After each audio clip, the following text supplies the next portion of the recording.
Hi, I'm Dr. Jamil Sayed, and on this podcast, we're going to talk about some deep stuff. I'm here to tell you that you're amazing, and often, the only person who can't see that is you. No matter who you are, what you do, or where you're from, there's greatness in you. Let's talk about it. Hey everyone, I'm Dr. Jamil Sayed, life, business, and relationship coach, and welcome to the Transformation Starts Today podcast, where I interview leaders, champions, and high performers from all walks of life as they share their story, the lessons they've learned along the way, and empowering perspectives to help you create an extraordinary life without regret starting today. Today, we're joined by my incredible friend, Natalia Lara. As a certified professional coach and life strategist, she works with individuals and organizations, helping them optimize their biology, their psychology, and their environment so that they can create spectacular health, abundant wealth, and an epic life. Today, Natalia is going to help us explore what it means to be human and to live in a woman's body, to experience the world through the lens of the feminine essence.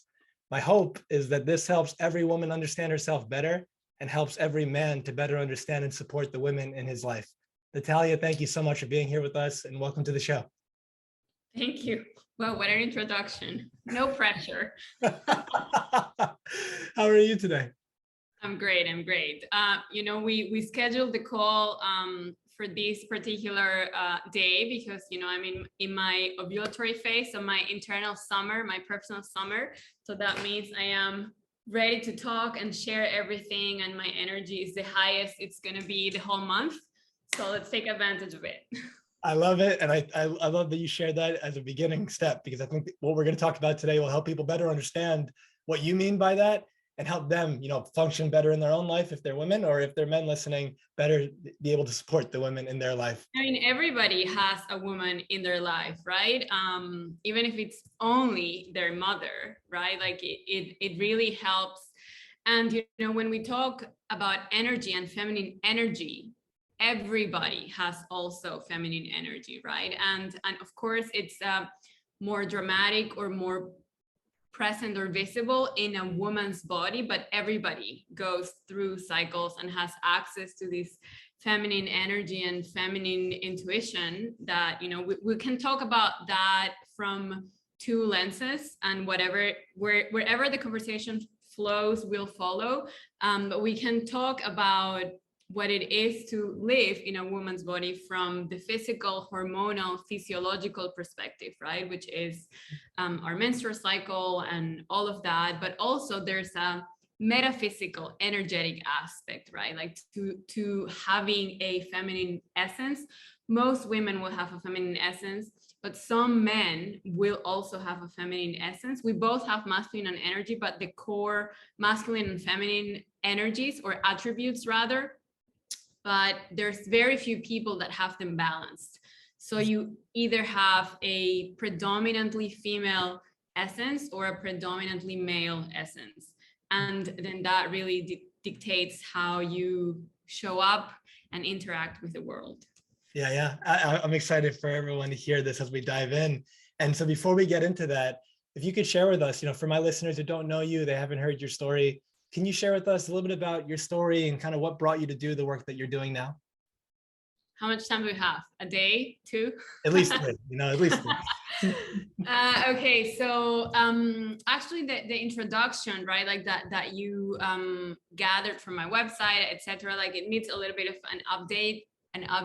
As like as a feminine being, I flow and ebb and flow with the work and the focus that I do. But the reason I am so passionate and mostly exclusively focused on working with women, and actually with organizations, I still work with organizations, but we do feminine leadership principles and feminine communication principles and all of that. But the reason I started on this path, right, is I think as most people do, I was in pain, right? Like I've had issues my whole life with my appearance and my weight and, all these impossible standards that we submit women and ourselves to, because I think some of them are definitely self-imposed.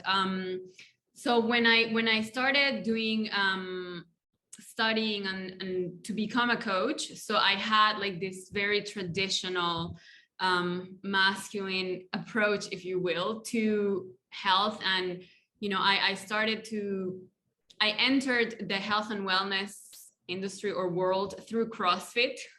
So you can imagine how intense that is, and it's a very, very productivity, always better, harder, stronger sport, which I still love, but I don't practice anymore. So I entered the world of, let's say, health and wellness through CrossFit, and also with the intention or the goal to lose weight, right? Like lose weight, be fit, and all of that. And when I then finished my first certification and started coaching, I was like this very traditional or normal nutrition coach that did meal planning and calorie counting and, like keto, paleo, all of this approaches, and very, very deep into diet culture.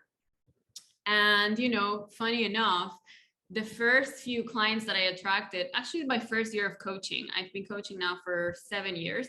My first year of coaching, I only worked with men, right? Like they wanted to have like this. So I used to call myself a biohacker, which is like these people, that intervene and do all these things with gadgets and practices and processes to hack their biology. I don't call myself that anymore. But this was like my approach to life, right? Like always be more productive, sleep the least amount that you can, rest when you're dead, all of these things. And it worked for me. Like it worked for me, and then it worked for my clients too. But as I started to realize, through CrossFit, like my evolution to this work has always been through the lens or the experience in my physical body. So I did CrossFit, loved it, then did obstacle races. I used to live in Asia, raced all over the continent with a friend. And then my hormones just, my metabolism was like, no, like this is not great for you. So, I was doing all these things and then always had injuries and wasn't losing any weight or anything like that. I still had a very, very dogmatic, like all or nothing diet mentality. Like it was all about eating super strict and then having cheat days. I mean, I don't even know who that person is anymore. But yeah, so as I started to realize that wasn't sustainable for me, and I started to heal also, like I said, physical and metaphysical, I started also to heal the relationship with my mom, with my sisters, with my friends. I used to be, and I'm sure many women will relate to this. I used to say, oh my God, women are so dramatic. I just can't have them in my life. All my best friends were men. I used to be a tomboy at school and all of this, and now, like, I know now that was really a coping mechanism or a defense mechanism to not really face, all the issues that I had, right? And as I healed my relationship with women, with my mom, etc., I started to work mostly with women that wanted to do the same thing that I was doing. I don't know if this has been your experience with your coaching practice, but I have noticed that my clients tend to be a mirror of the work that I am doing. And as I grow and as I evolve, then I attract this type of clients, the clients that want to do what I am doing, because I don't say, oh, I'm done with the work and I am here and you're here, right? Like we really learn from our clients as much as we do we hope to teach them or to share with them.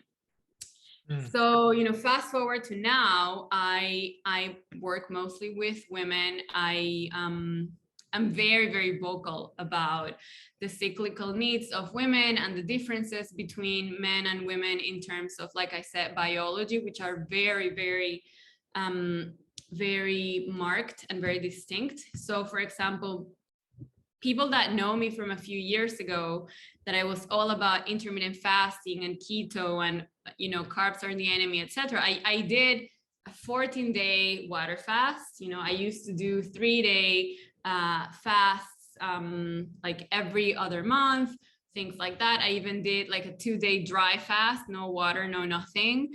And those, techniques and approaches do work, but I was coming or approaching them from this place of I am broken, I need to be fixed, like there's something wrong with me, especially in the physical aspect. So I've let that go, and now, I don't fast. I'm very, very far removed from diet culture, even though it's very internalized. So that's why I say I am doing the work with my clients right there with them, so that's why I am so motivated and so inspired to work with this particular lens of the feminine biology and the feminine energy, because it has changed my life. Like I am nowhere, where I want to be in terms of appearance. Let's say I have goals, etc., but I approach them from a very different lens, and I am definitely like at peace and content where I am. And this is a much more pleasant, joyful way of walking the path, right? Like of achieving your goals. So that's in a very long nutshell why I'm doing the work. Yeah, thank you so much for sharing that. And something that came to mind, there's a quote that I love, which is, "The master has mastered the art of being a student forever."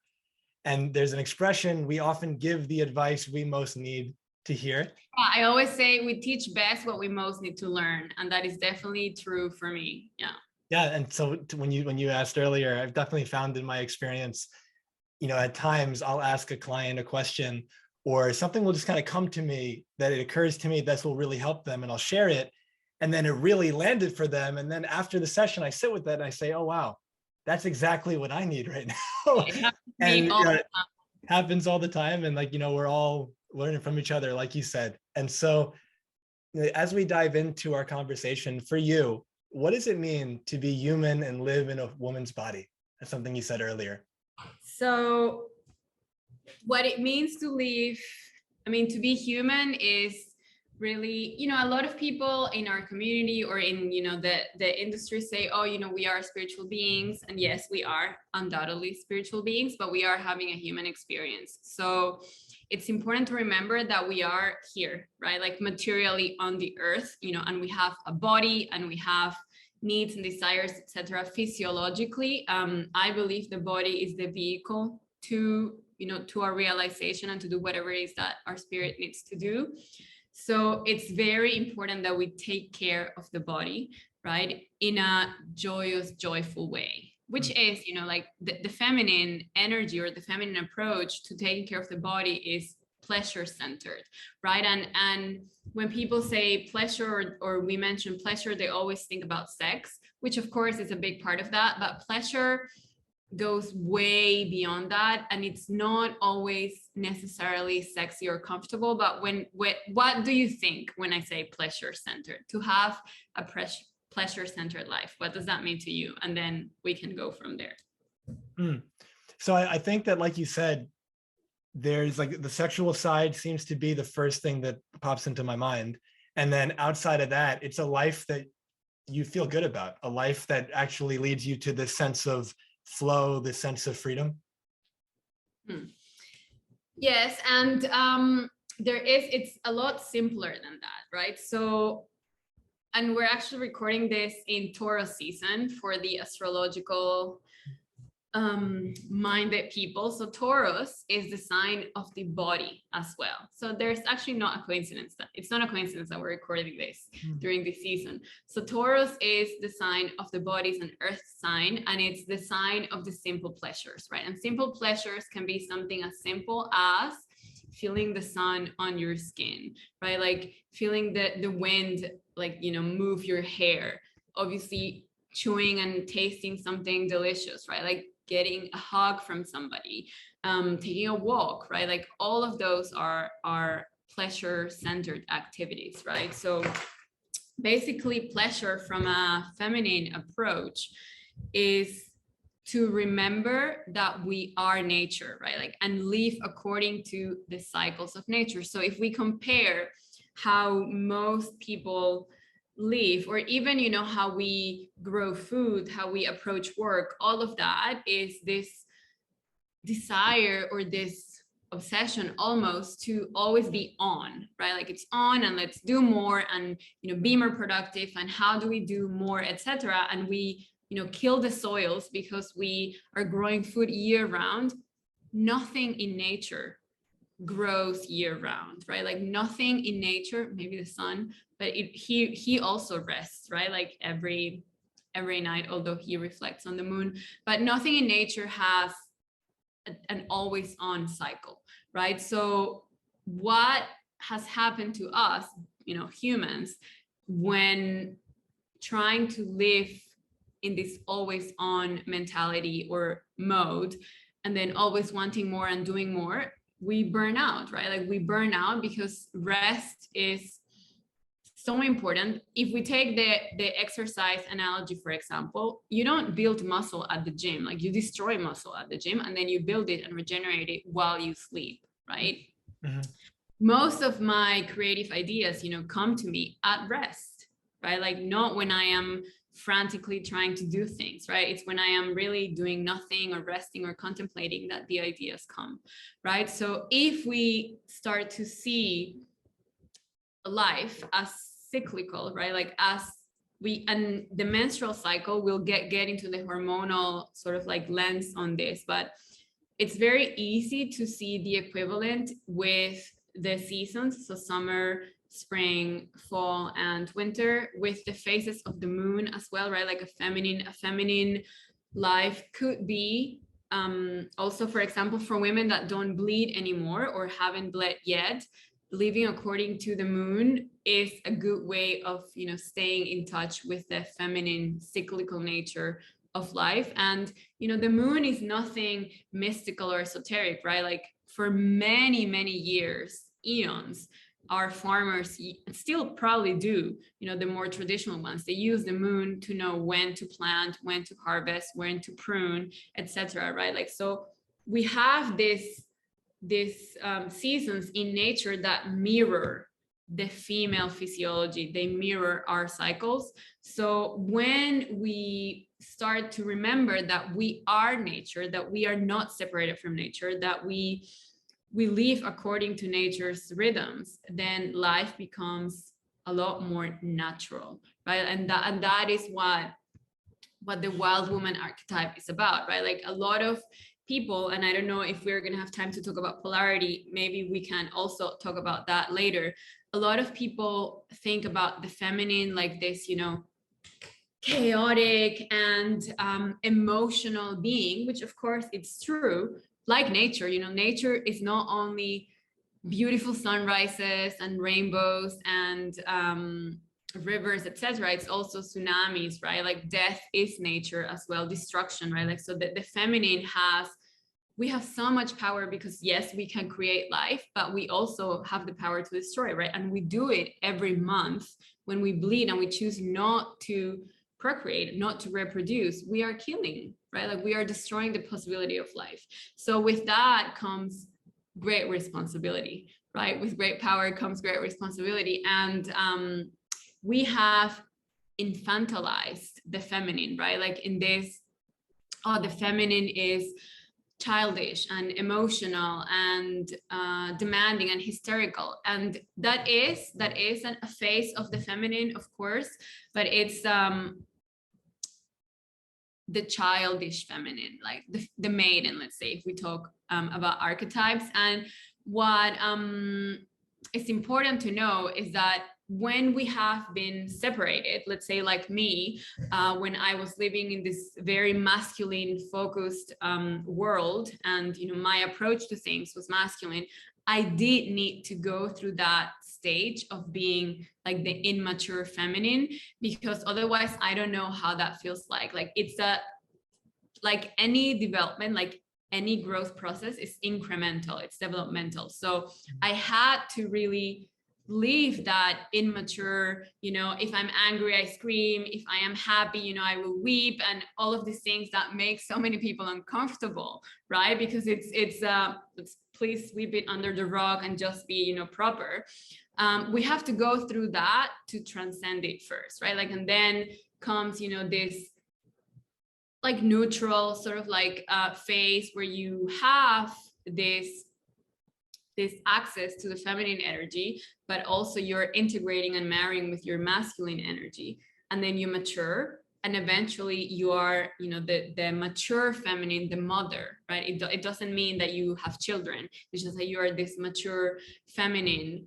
Then you have access to all those emotions, right? But instead of choosing to scream and kill, or, you know, all of these things because you feel like it, or because you need to take it out, you always ask yourself, is this what the moment needs right now, right? Like, you, instead of putting your needs and yourself first, right, like your emotions and all that you need to do, and you know what your needs are framed within the needs of the collective, right? Like of the world, of the relationship, of the company, and this is the mature mother archetype and the mature feminine, right? That is the archetype, that is the energy that will save the world, not immature women, right? Like, because that's not, it's a side of the same coin with the masculine, right? Like, and we have talked about, there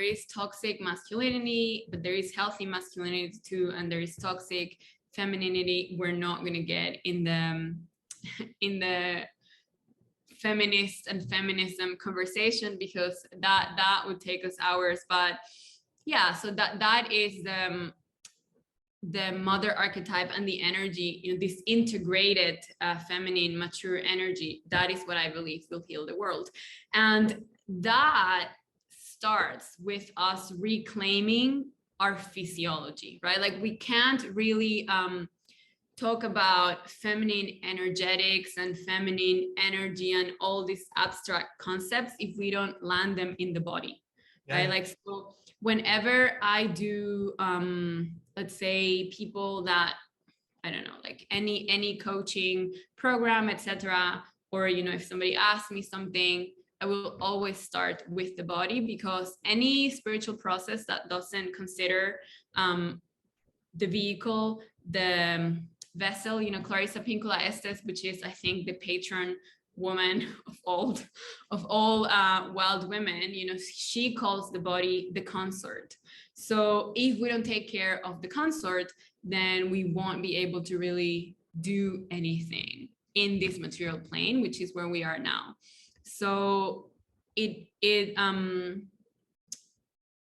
feminine, so we have, it's always helpful to compare the male physiology with the female physiology to understand why this, you know, paradigm that we live in does not work for us.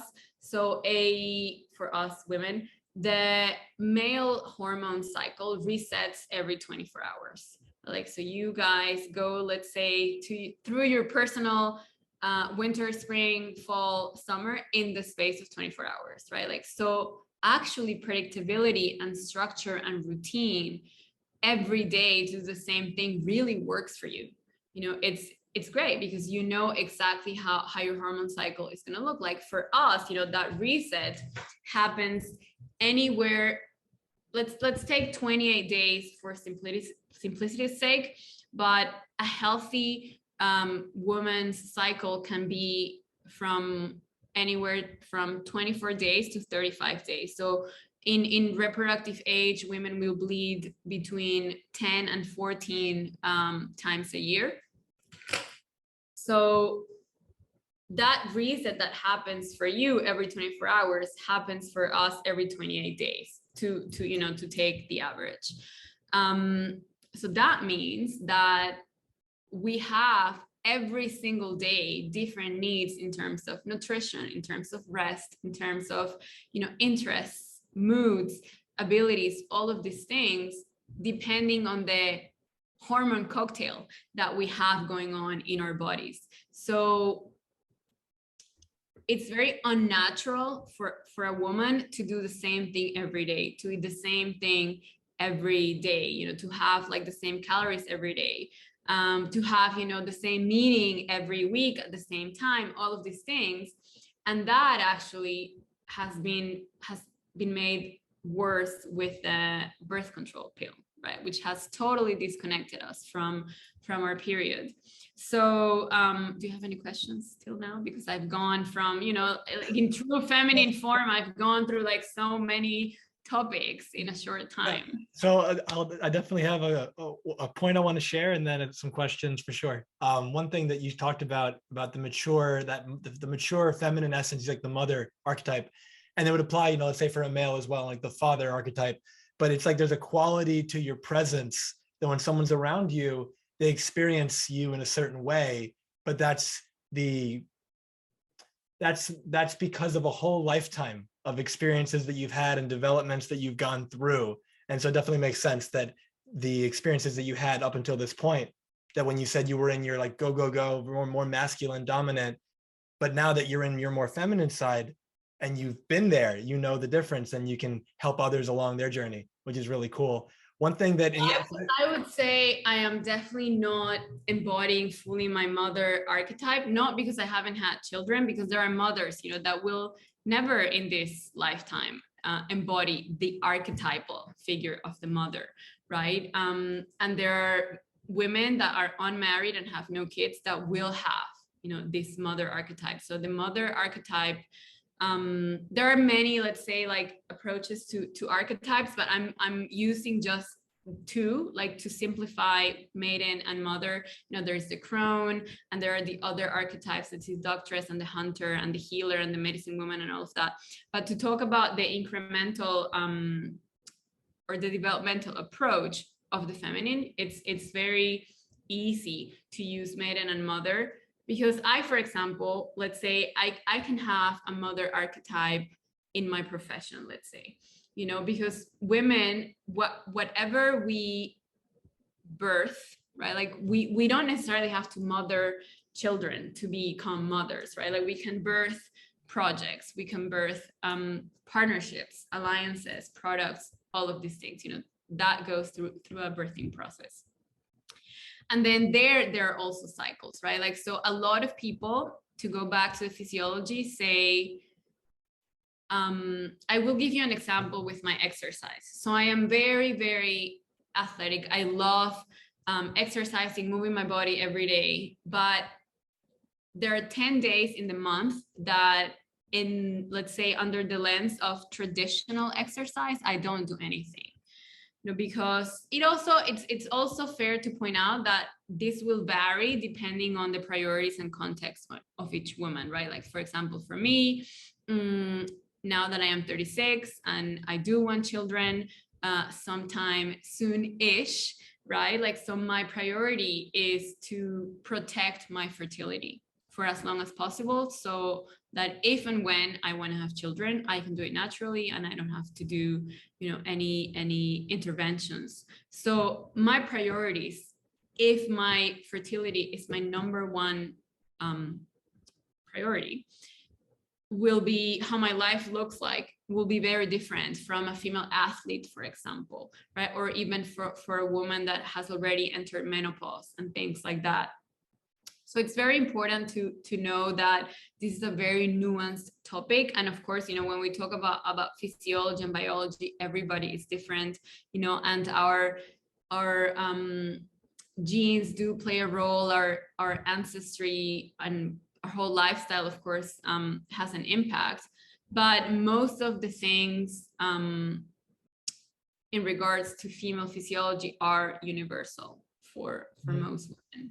Yeah. So as it relates then to women's health, menstrual cycles, things that you're alluding to, what have you found to be most important to people that maybe they don't know, things that are commonly overlooked? So the first thing that people overlook is what I just mentioned about our biology being really cyclical, right? Like, so again, like if you look at nature in spring, it's a very different energy than in winter. Right? And it's the same earth. Like, you can go through a place and it can look completely desolate and barren and dark. and then you go through that place 3 months later or 2 months later, and it's green and luscious and all of this. So that is basically what happens to us every month, right? So the follicular phase, which is the beginning. So we have the menstrual phase, which starts the cycle. So when you start to bleed, it's day 1 of your cycle. So that is basically our personal winter, right? And that is when hormones are at the lowest. So that would be the time and place where we are most like men hormonally. So for example, if you look at it from, and there's like a little bit of controversy, and this is where personal priorities and preferences play a role. So when we are in our menstrual phase, in our personal winter, it's a great place for introspection because our hemispheres, our brain hemispheres are balanced, right? And we, like I said, our hormones are the lowest, the sexual hormones are the lowest. So it's a great time for introspection, similar to winter, right? Like you go inwards and you reflect and plan, right? Like for the next year, for the next cycle. But also because hormones are at the lowest, it's a great time for some people, if they're athletes, for some women, if they're athletes, you know, they will do best, let's say on endurance sports during their menstrual cycle, even though energetically it's a time for rest. It depends on priorities, etc. I, for example, don't really do anything other than walking and eating and napping during my menstrual cycle. But I always tell my friends, when it's like day 3 of my cycle, it's like, okay, I already feel like the phoenix, you know, I'm already sort of like emerging, you know, I call it emerging from the cocoon. And then spring comes, right? And then spring is this follicular phase where you are wanting to go outwards, right? Like you want to be seen, and you're communicative and you're creative. You know, it's a great time to start something new habits, right? Like the personal spring is a great time to try new things, to go traveling, to be in community with other people, to birth new projects, etc. That is the follicular phase. And it's also for the athletes that are listening to this, you know, and I taught this to my personal trainer, so he has now a distinct advantage. So in this phase where estrogen is the highest, estrogen is a protective hormone, so it's the best time for us to build muscle. It's the time to do really, you know, like hypertrophy training, to go hard in the gym, because we have the energy and our tissues are more resilient. So after spring comes summer, and this is, you know, every woman that is in tune with their cycle will say, oh my God, I wish ovulation would last, you know, 28 days, and then luteal phase would last 2 days. So ovulation, you know, is the summer, is this where you'll see women, you know, like strutting down the street, right?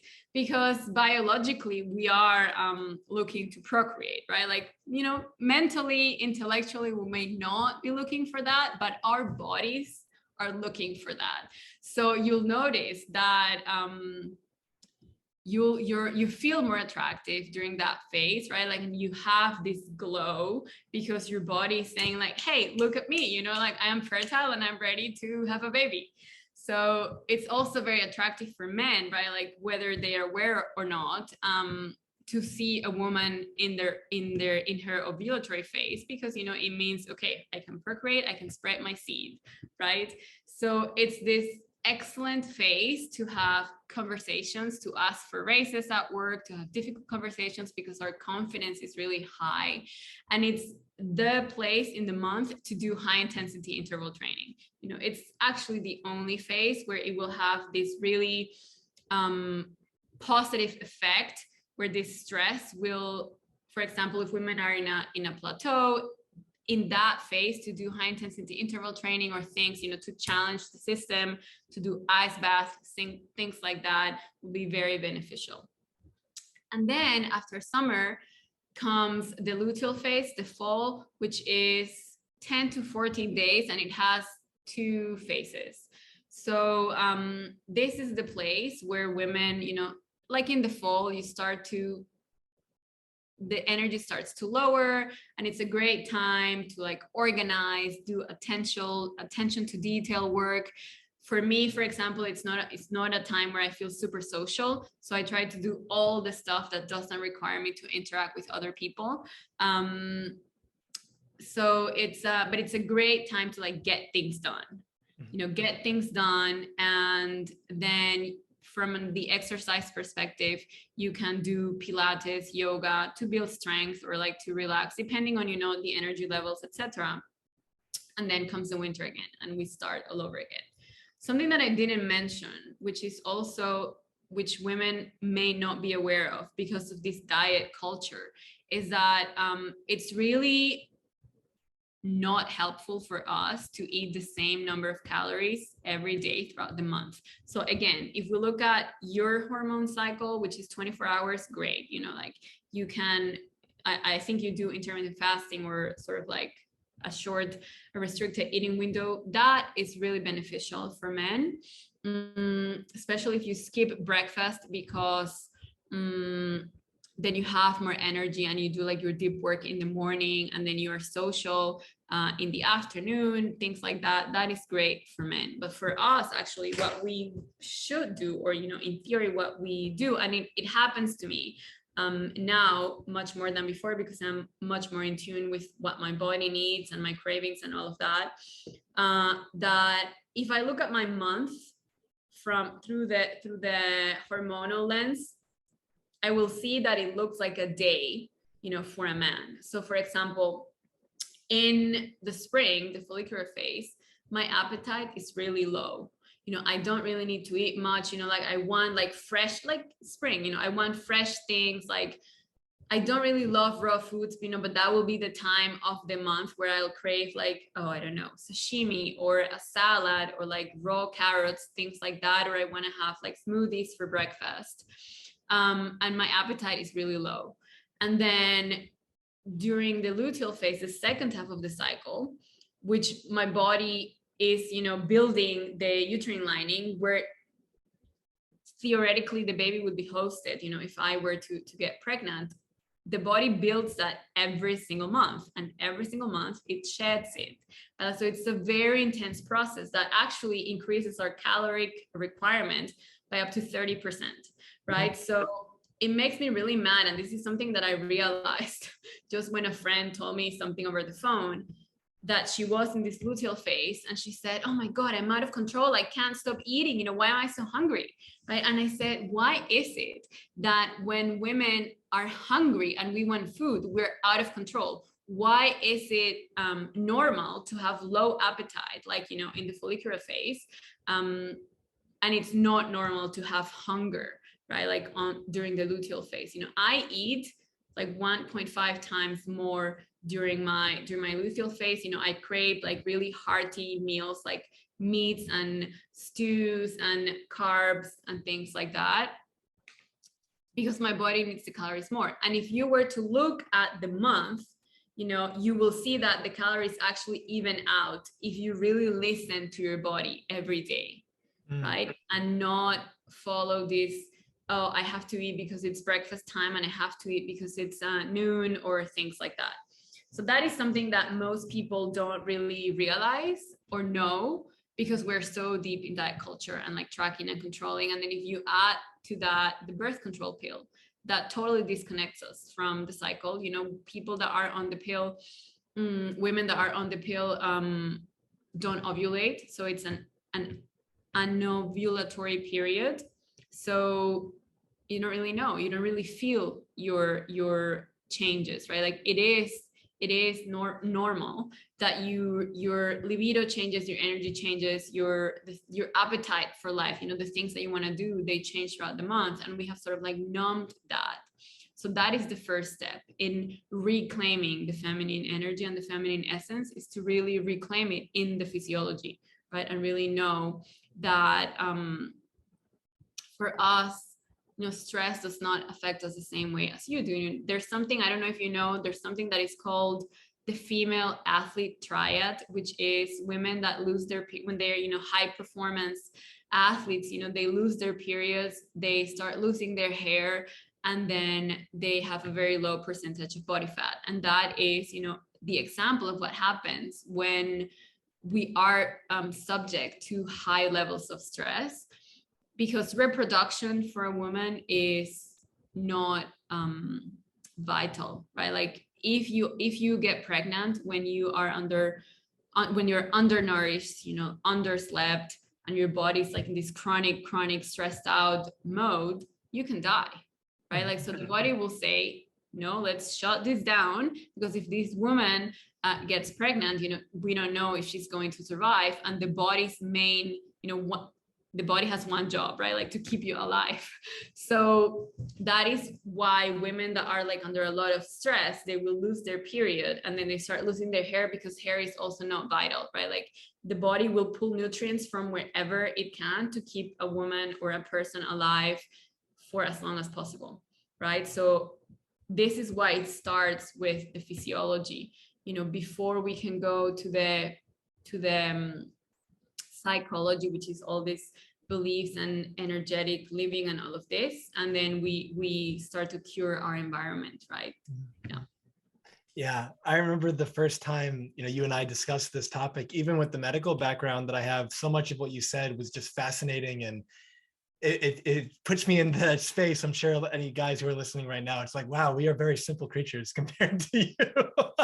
And there's so much going on that I think it's really helpful for any woman who's listening to say, wow, maybe I'm putting all this pressure on myself that I have to live and feel and be a certain way. But like you said, if that is based in more of like a masculine type of culture, or that's based on some expectations they have around them, what you're saying might have them look, introspect, and say, wow, maybe what my body's telling me is right. Maybe what I'm feeling, these fluctuations, is normal.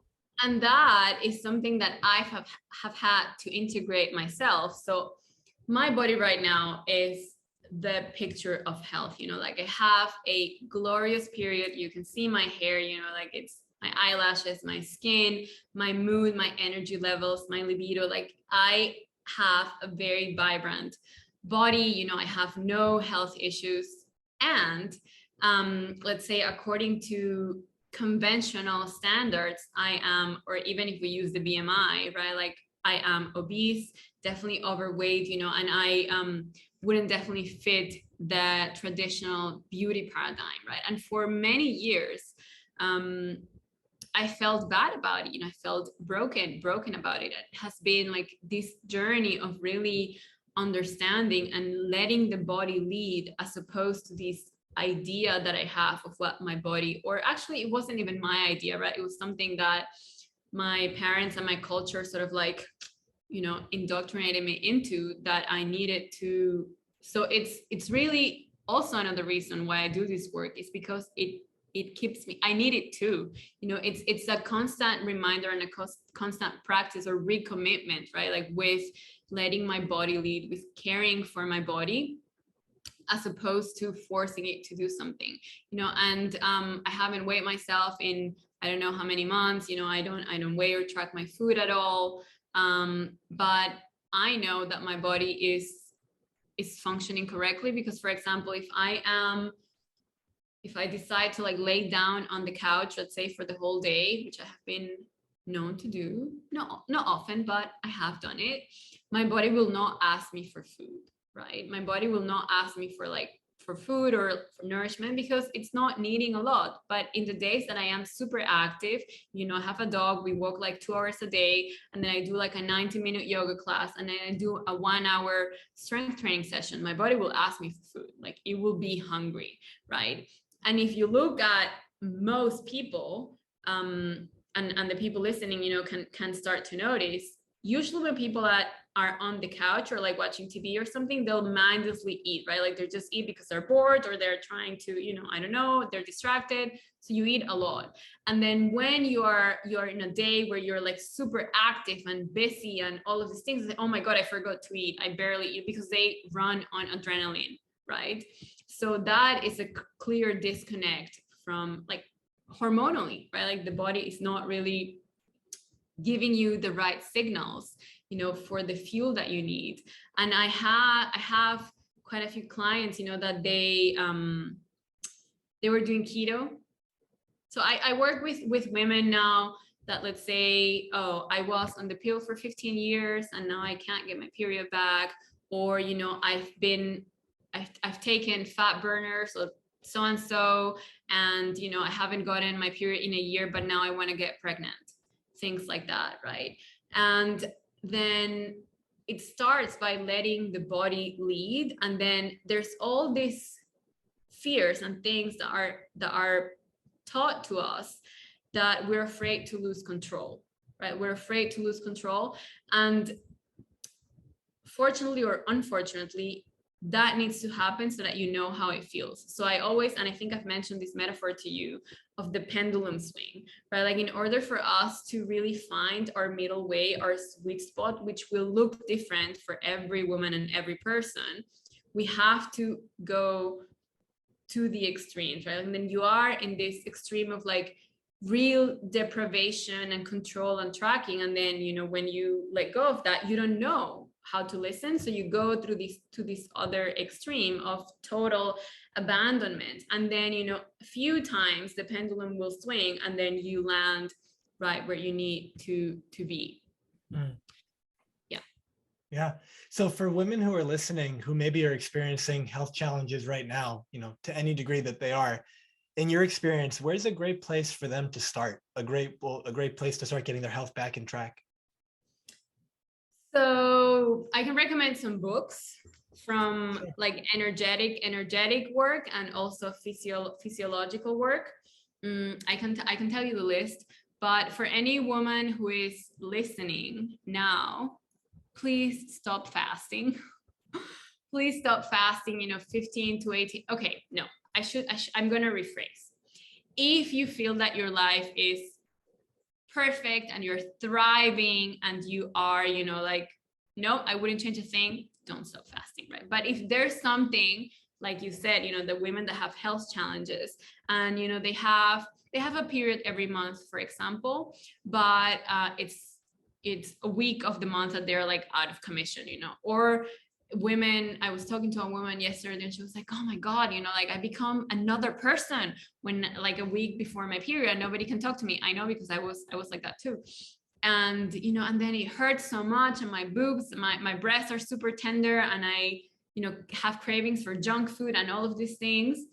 Then I would say, take a step back, stop fasting, stop forcing you to do things that, your body is always talking, right? Your body is always talking. So the first thing, stop fasting, leave. If you want to have, and this is me, if I knew it worked for me, I would eat like, let's say I would leave 15 to 18 hours between meals, but I don't do it anymore. Let's say if you say, oh my God, I can't eat all day, leave 12 hours, right, between dinner and the first meal of the first time.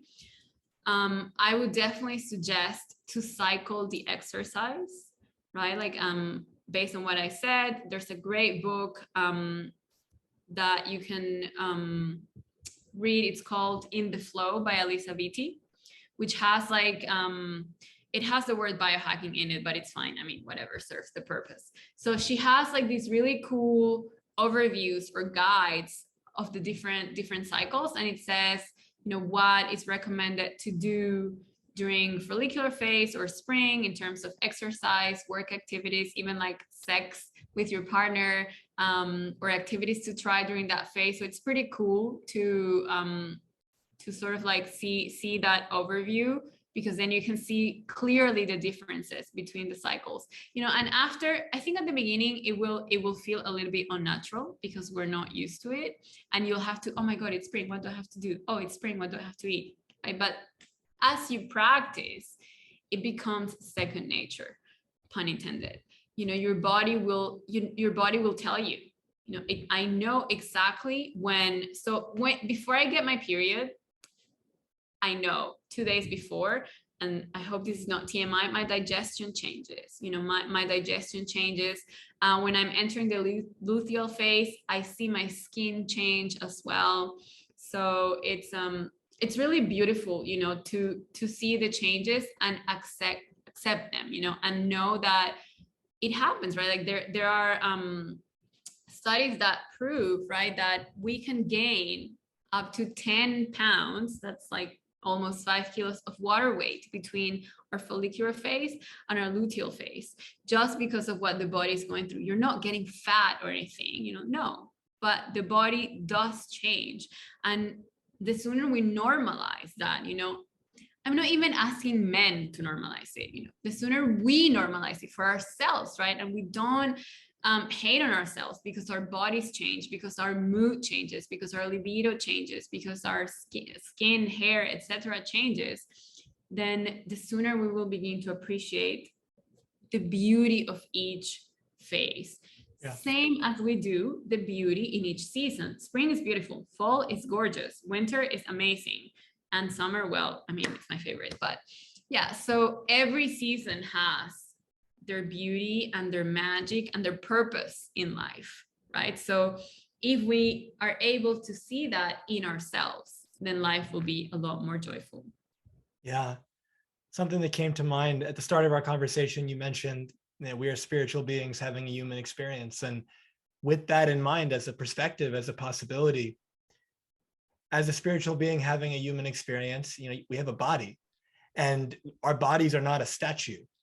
Our bodies don't stay the same. And when we have this rigidity in our mindset, in our perspective, that our body is supposed to look a certain way, feel a certain way, be capable of certain actions, let's say performance-wise, all the time, the exact same output, you're setting yourself up for failure and disappointment, because it's not how it works. But like Natalia is saying, when you can just fall in love with your body's rhythm, your body's processes, when you don't make it bad or wrong, and you allow it to do what it's doing, you find that beauty in the ebb and flow, in the highs and the lows, and your experience, I'd imagine, is just so much better. And the thing is, something that is really important, and I always say, is we need to protect the right to change our minds, right? So there are things, this applies to everybody, for men too. There are things that will work for you until they don't anymore, right? So it's really important in terms of like diet and exercise and what foods you like and fasting and all these things, like to be able to allow ourselves to change our minds and to say, whoops, that didn't work for me, I change, right? Like there's so much dogma and ego-driven like ego traps in this community or in this industry that and you see it in the Instagram handles of people. The other day I was talking to somebody about this. It's like you become carnivore or vegan or polarity teacher or your diagnosis or whatever, and then when that becomes your identity, right, then it's very difficult to let it go when you realize it's not working for you, right? So that's why I told you at the beginning, what it means to be human is to really allow for all of that. We have the full spectrum of emotions, we have the full spectrum of faces, and we're all gonna wrinkle, we're all gonna, our bodies are going to change, right?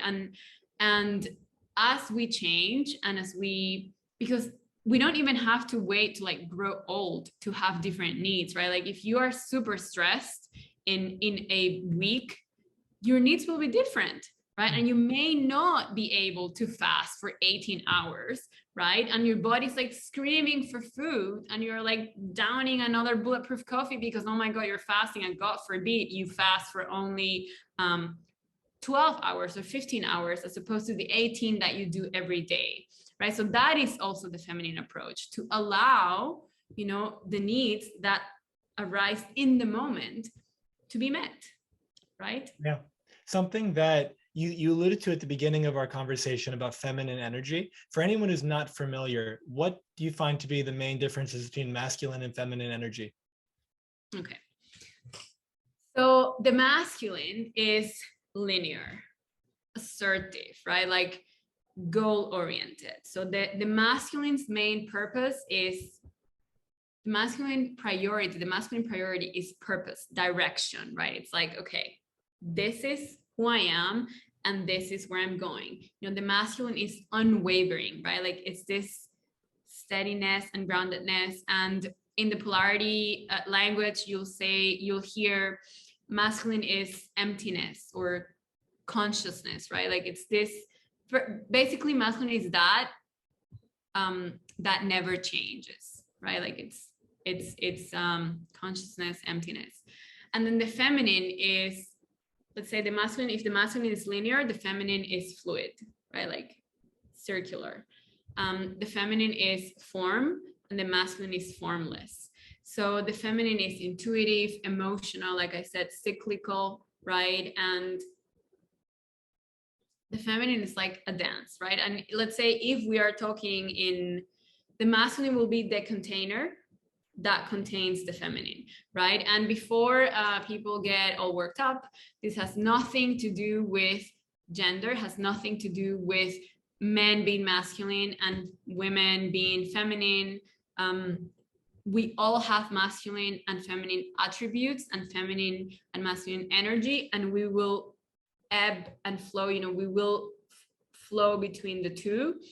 And when there's two people, let's say in a relationship, be it romantic or work or professional or whatever, we will also flow between the energies. So for example, I am 100% feminine essence, that is my core. But when I'm coaching, I am holding the container. So I am definitely masculine in that, right? Like I am the one leading, I am the one sort of like guiding and directing the conversation. And I love that, right? Like, so people get sort of like confused or stuck in, oh, if I'm a woman or if I'm a feminine essence person, then I can't have masculine qualities. And that is the opposite of what we need to do, right? Like, so there's something called the inner marriage or the sacred union of these energies. And that is actually the objective, or what we strive for, without force, not striving like forcefully, but that is, what we work towards, what we practice, to be able to have access to both energies depending on what the moment needs, right? So it's a lot of people stay in the, oh, I'm a feminine person or I am a woman, and then they reject the masculine, right? Whether it's inside themselves or outside. Like if I reject it inside myself, then it will be, I spent my day sort of like dancing and following my emotions and, in the ocean and in nature, but then I do nothing with my life, right? And if I reject it outside, then it's, I reject the institutions, the schedules, the organization, things like that. And, I always say, the masculine and the feminine are inseparable. You can't separate them. You can't have one without the other, because, and if we talk about a female, a male essence being, right? The masculine is nothing. So even the most pure form of a masculine being will need the feminine energy to create something, because without the feminine, they can't do anything. And, and this is usually, the muse of the artist or things like that, like in Tantra, they talk about Shiva and Shakti, these fundamental principles, right? They need each other. It sounds dramatic, but, it's easy to understand when you say without the feminine, the masculine is nothing. And without the masculine, the feminine is chaos. And that it's not men and women, we need both energies, and once we integrate it, the duality, then we transcend it, right? And we have access to both things. Yeah. Does that answer your question? Absolutely. I appreciate you breaking it down for everyone. Something to share, in my experience with my clients and just my own studies. For example, one of my clients, she's just a superstar, like in the business world. And at her core, she's feminine in her nature, but given the status of like business owner, entrepreneur, CEO, she's like, kick ass, take names. She's in her masculine energy most of the day, because that's what is required for her to be successful in this business that she's in. But when she comes home, her husband's core essence is masculine. And so when she comes home, if she's still in boss mode, if she's still in work mode, now you've got two masculine energies near each other. And think of it like a magnet. A magnet has a positive and a negative pole. Yeah, so for everyone listening, if you take a negative side of a magnet and a positive, put them near each other, they get sucked together, they attract. that would be a masculine, feminine essence, let's say, coming together. Like Natalia said earlier, if a woman's in that ovulatory phase and she's just radiating that feminine essence, a man in his masculine, even a woman in her masculine, I imagine, would be attracted to that, just like the magnets would be. But and that is a great point that you make. So I also love, being a kick-ass at work. I love what I do, and I'm super organized and super controlling on all of this. But when it requires intention to make the transition, because if I'm not mindful about it, I'll go home and then stay in my masculine, and then it's a disaster. And the thing is that, for example, and this happened to me in my earlier relationships, because I was so in my masculine, so in my, I thought, that I craved a feminine essence partner, right? And then I would be with a partner, that needed my direction, that needed my, my containment. And of course, it felt great at the beginning because that is what I was missing. And then, a few weeks or months into the relationship, I felt totally unfulfilled, right? And I didn't understand why. It was because my core needs were not being met, right? So if you're a really strong woman, because this was hard for me to accept, when I started doing this work, it's like, oh, but I don't need any man, I don't need anybody.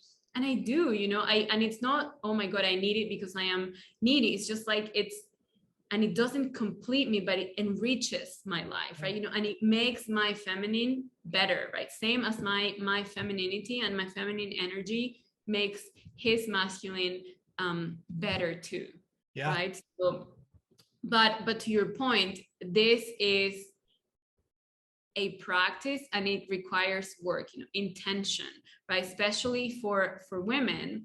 And again, this doesn't mean that the masculine partner in the relationship needs to always lead or never be vulnerable or never share their feelings, right? Like I said, it's a dance, right? But it requires, when I have like this long day, and I will feel it, when in my voice, in like the tightness of my body. So when I have a long day and I want to connect with somebody from my essence, from my feminine, it helps to either take a walk in nature or dance, one song, and then I go back into my body, or I take a shower to like literally, rinse it off, like the tension.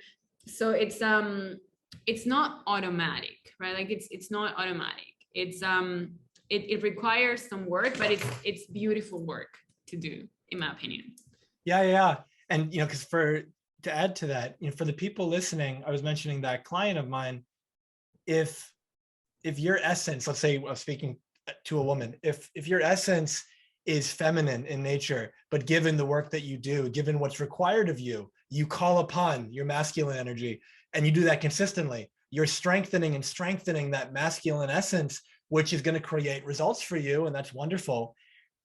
And then if you're with a partner, male or female, and that partner has masculine energy at their core and your feminine energy at your core, notice that's what brought you together. That's what was attractive about the other person. But now if you're stepped into that masculine energy, and like Natalia said, you don't take that time to transition back to your feminine, you're going to butt heads. It's going to be like two people. And the thing is, it will repel your partner or your potential partner, right? And this is, it's a challenge for women. I will include myself in that. Because it requires then to explain, right? If somebody's not familiar with polarity, what it is, and why at work I'm away like a certain way, and then I want to be led or, sustained and held in a different way. And again, there's another thing, and it happens, it comes up in every conversation that I have with a strong woman, right? That they say, oh, but my partner or my boyfriend or my friend or my dad, whoever, or my brother, they're not stepping up. I have to do everything, right? And I say, okay, so when they take initiative, what do you say, right? And it's a super simple example of, the man will say, or the masculine partner will say, oh babe, where do you want to go for dinner? And you say, oh, you choose. And they say, oh, sushi. Oh no, sushi. No, everything but sushi.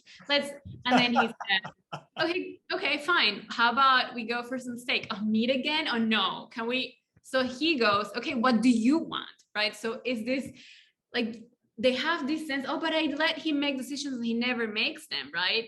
But it's not true, because we're so used to being in control that it's very difficult to allow, right? And the thing is, this is why we feel unfulfilled in relationships, because at our core, we want to be led, we want to be told what to do. And I know a lot of women are going to cringe when I say this, right? What we want the most in our partner, in our masculine partner, if we're a feminine essence being, is to be able to trust them so that we can let go and surrender to the moment, right? It doesn't mean that they tell us what to do. It's that we trust them, that they're leading us or leading our life together, our relationship in the right direction, and for a woman that has had to be self-reliant, independent, it's very challenging, and I speak from experience. But when you accept, that is truly what you want and what you desire and will make you the most fulfilled, then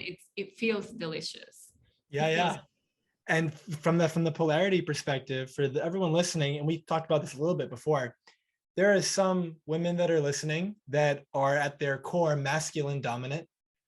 Probably most women that are listening at their core are feminine dominant. And then the opposite is true as well. There are men that at their core are feminine dominant, and there are most men at their core that are more masculine dominant. But just because something is your core doesn't mean that's where you live most of the time, because that, depending on what your life is like, you might not be. There's like a mismatch.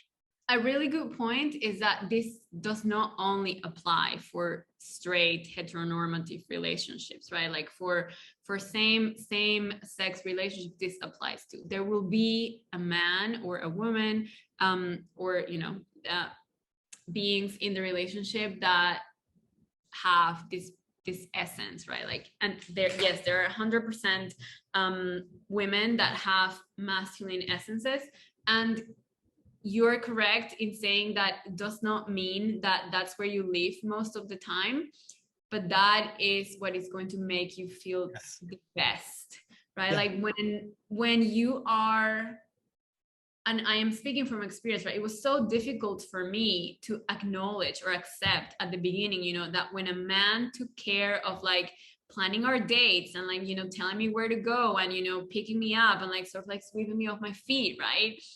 That I love that, but it was amazing. It felt super delicious, and I felt sexy and wanted, and he felt useful, which is then, but it was so difficult for me to accept that, because I'm supposed to be this, independent, I don't need anybody woman, which I am. I don't need anybody, but I choose somebody, right? So, and men really, what they want, right? Like I used to be offended when a man opened the door for me, like, oh, he's like undermining my abilities, now I know that is not they just want to, like serve us, right? They just want to serve, right? So it's it's a paradigm change, right? So this is why it's it's deep work, interesting work, and challenging work too, but so worth it. Yeah. First of all, I wanted to say I appreciate how authentically you share of your own life experience and kind of how you've grown throughout that.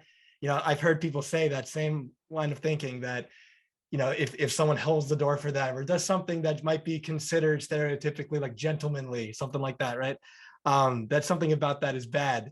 And for me, it's like when I hold the door for a woman, it's not because I think she's not capable of opening a door. It's because it's a form of devotion to the feminine. It's a form of wanting to serve, like you said. And now that you mentioned the word devotion, right? Like I remember, and I'm going to continue to share authentically from my experience. I remember when I was telling a friend once, it's like, I'm single now. So I remember telling my friend, oh, I can't wait, to be in a relationship, but to cook for him, and to like massage his feet when he gets home. And she was like, what? And from people like from outside, right? Like in polarity, there's from David Data, which is one of my favorite teachers in polarity, he talks about first stage relationships, second stage relationships, and third stage relationships. So the first stage relationship is based on manipulation, right? Like what can I get from you, and I give you so that you give me. So for example, this is very clear in the relationships where the woman withholds or manipulates with sex, and then the man withholds or manipulates with money, right? Like to get what those are like the cliche, the stereotypes of like the man being the provider and the woman being the homemaker or whatever, right? Then you have the second stage where it's really 50-50. It's all about equality and like sharing the chores at home and 50-50 bills and all of these things, which can be great. And like I said,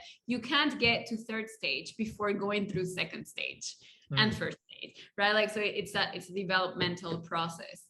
And then the man gives the woman space, and and the woman gives the man space, and it can work, and it can be. I was in a very successful second stage relationship, and I needed that. I needed to be in that relationship to really realize this is great and I want more, right? So then there's the third stage relationship where the woman is really the receptor, the receiving. And for us modern women, it's very difficult to receive, from money to compliments, right? Like we receive a compliment and either we get angry because we think we're being objectified or sexualized, or we make excuses because we feel shy and we don't really know how to say thank you and then shut our mouths, right?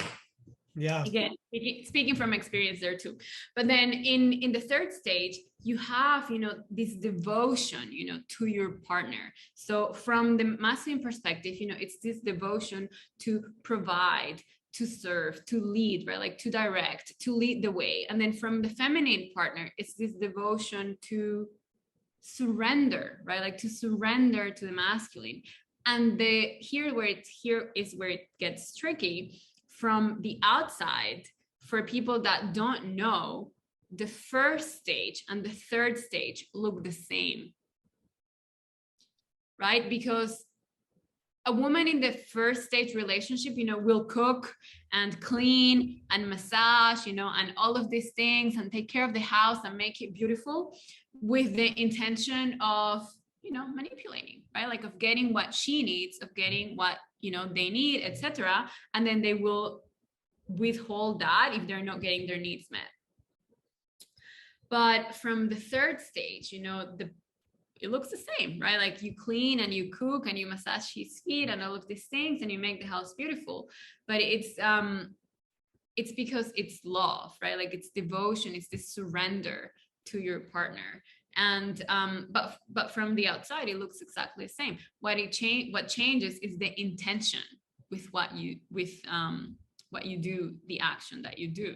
Right? And if I can add something to that for everyone listening, and correct me if I'm wrong, I don't want to speak for you.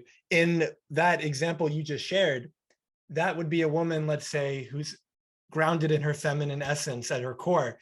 But that same woman, for everyone listening, obviously she has a masculine side, and when needed, she can bring that out and she can just kick ass. She can get a lot of amazing results. We don't even have to go out and kick ass, right? Like in order for the woman to actually make a plan to cook and clean and make the house beautiful, she needs to activate her masculine essence, her masculine energy. And like I said, I work, me, I work a lot. I love what I do. Like I'm a kick-ass in business, but you would never recognize that when I am, let's say, in the context of a romantic relationship or even a friendship, with a masculine being, right?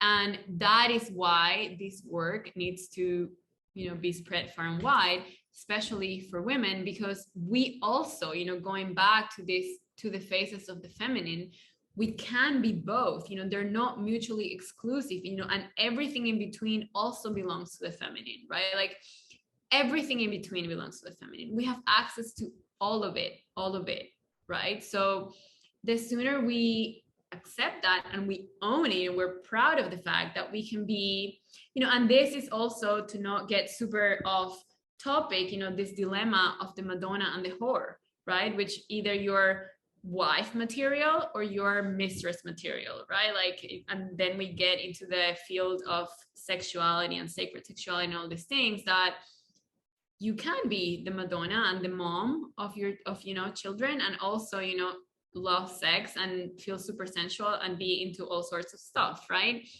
But we women judge other women for that, right? Because we haven't accepted it within ourselves, right? Like, so if you have a woman that is like super into her feminine, right? Like, and owns everything that she is, like, I'm not only talking about like sensual energy, but everything, right? Like the laughter and the play, and or her ambition even, right? Like, and if you have women that are not embodied themselves or have done that work, then it becomes a competition, right? And you know that I started with a friend and partner that she's going to be listening to this 100%. So love you, and she knows who she is. We started this collective called the Dakini Collective, a women's collective here in Colombia, precisely not because we were like better than other women. It's because we also wanted to practice healing this wound, of having this need to compete with other women, to say, oh, if I shine, she can't shine, right? All of that is this mother archetype again, right? Like knowing that, I mean, it sounds like a cliche because everybody talks about this, but when women come together to elevate each other, what is created is magic, because we come again from this place of service to the whole, right? It's like you see, we approach things from a collaborative or collaboration angle versus competition. I love the metaphor of power versus force, right? Like feminine energy in action is really owning the power without forcing anything, like you're making things happen, but rather than, forcing them, you're allowing them to happen, and you let, the masculine essence within you or outside of you lead the way, right?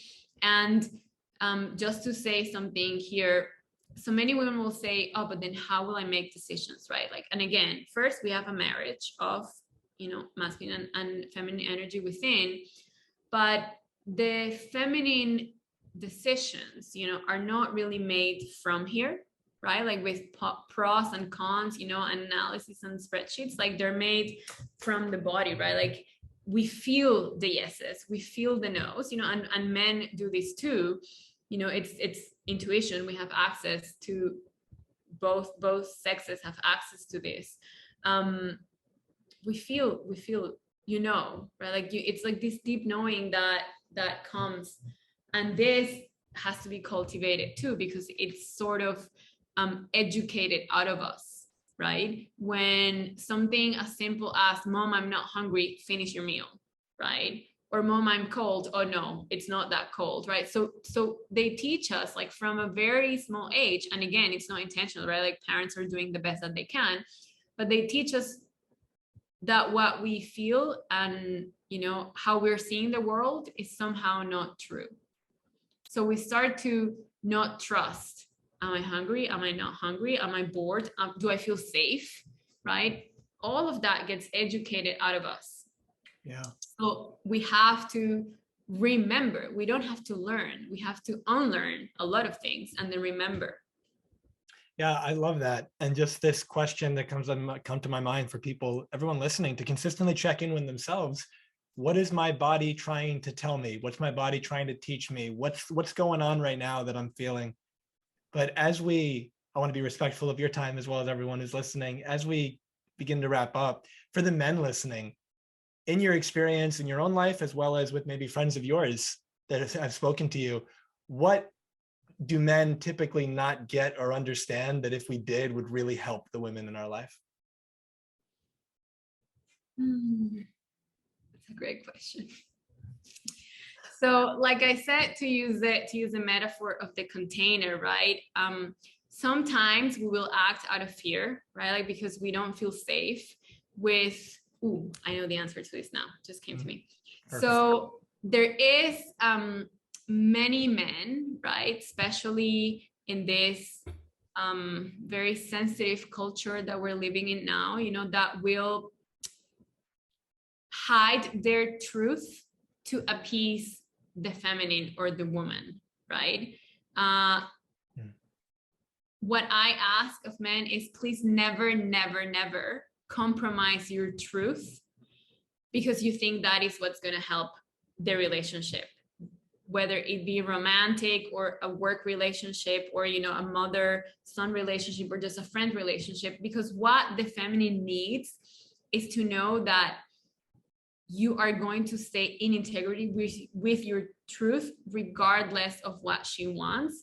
And that is what is going to make her trust you completely. Does that make sense? Mm-hmm. It does. Yeah.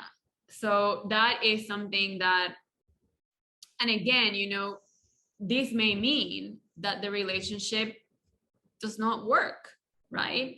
But if you don't honor your truth, you know, what your truth is as a masculine being, what your direction is, you know, where you want to go, then the whole relationship will be built on a false premise, and then it will not work anyway, right? Because, and this is something that can be really put in words, but it can be felt, you know, like what a woman needs the most, or what a feminine essence being needs the most from the masculine partner, is to be able to feel safe, you know. And how can you feel safe with somebody that does not honor their truth, right? So even if that means that the truth of both people are not compatible, right? That is what the relationship needs, because then the feminine gets to decide whether she stays or she goes.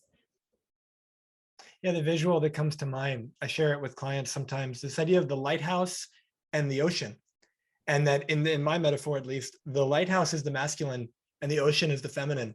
And the lighthouse, using what you just said, if it stands firm in its truth, this is what I stand for, this is who I am, like this is what I believe in, let's say. And then the ocean comes, and there are times where the ocean's calm and gentle, like you said earlier, and there's times where it's a tsunami and the waves are 100 feet high, you know?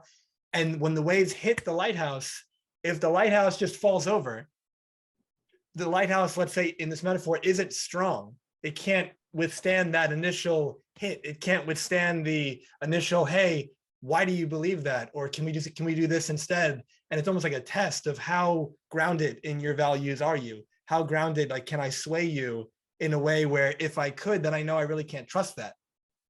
Does that make sense? Yeah, exactly.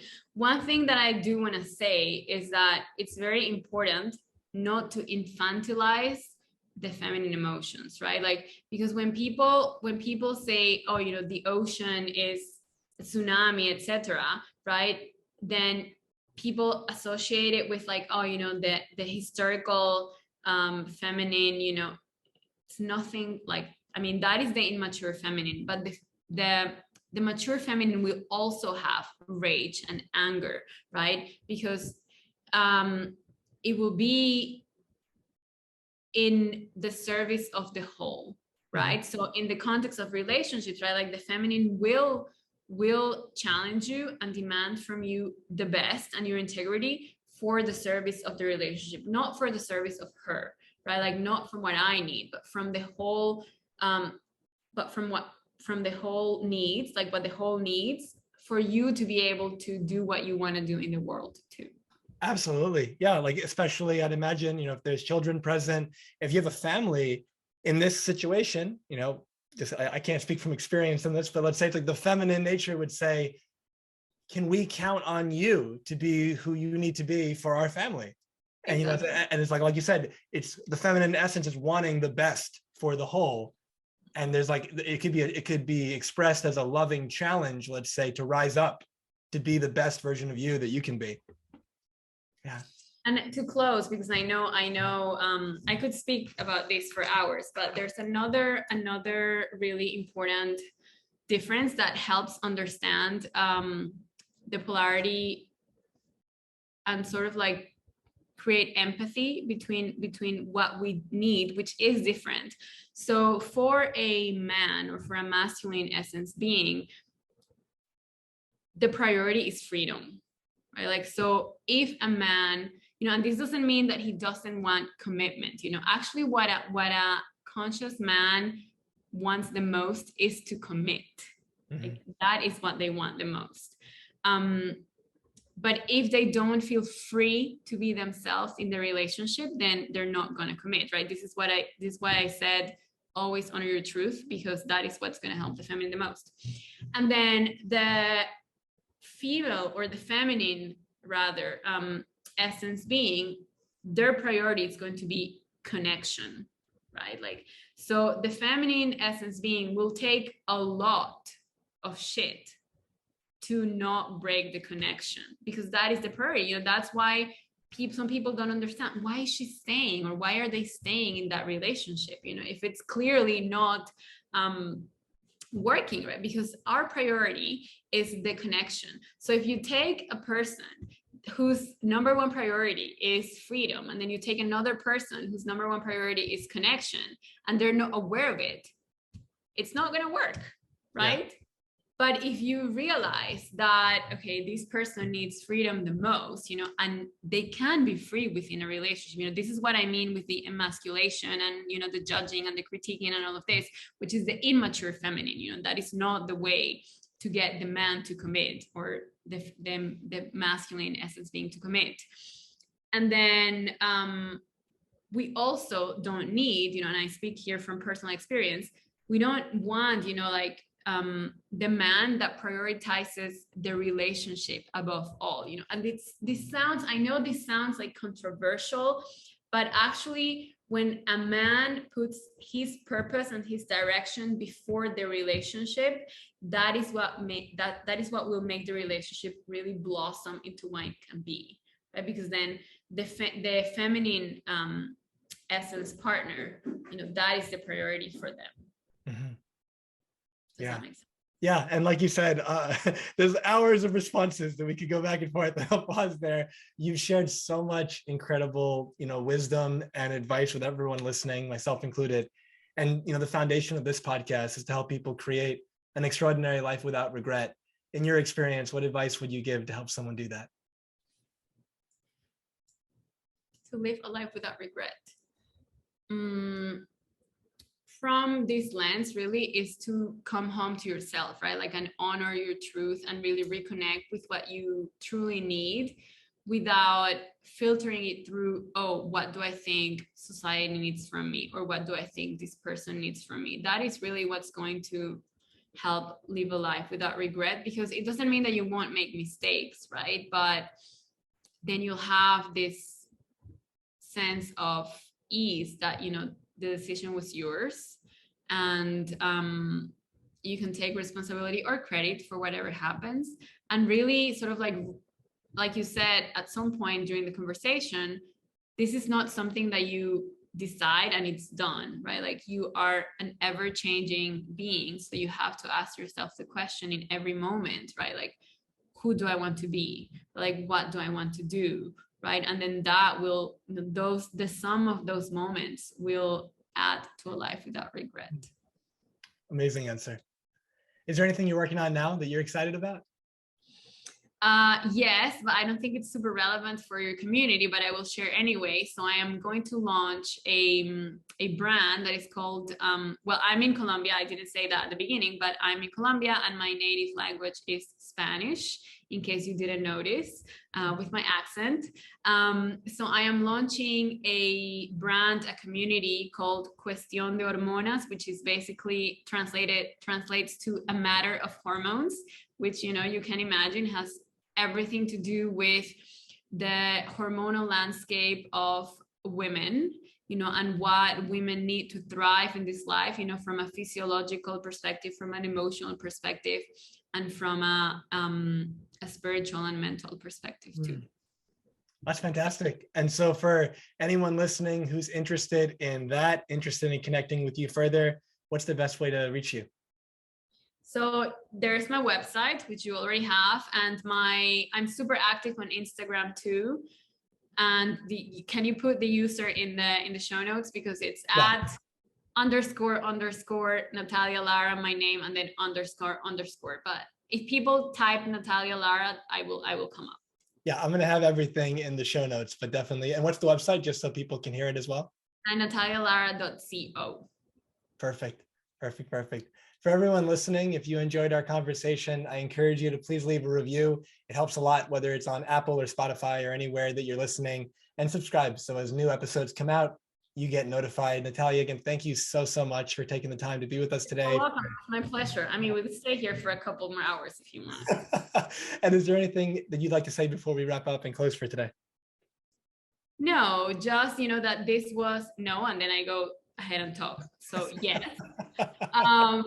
just that this was a perfect example of what it is to allow the conversation to flow. Let's say, and I came here with, my feminine energy alive, because I didn't plan anything I was going to say. I probably won't remember anything of what I said if you were to ask me. So I don't remember. So that is basically how I do these conversations, because I trust my inner masculine and the outer masculine to lead me, and to say what the moment needs the most. Awesome. I mentioned this at the beginning of the conversation, but for everyone listening, my life's work is to help leaders, champions, and high performers to experience more happiness, peace, and fulfillment as they create an extraordinary life without regret. If there's anything I can do to support you further, whether it be a one-on-one conversation, or maybe there's some content of mine that can support you, other podcasts, videos, you can find that at my website, jamilsayed.com. And on Instagram, it's at Dr. Jamil Sayed, DR, and then my name. Facebook and LinkedIn is just Jamil Sayed. I'll have the links in the show notes. There we go.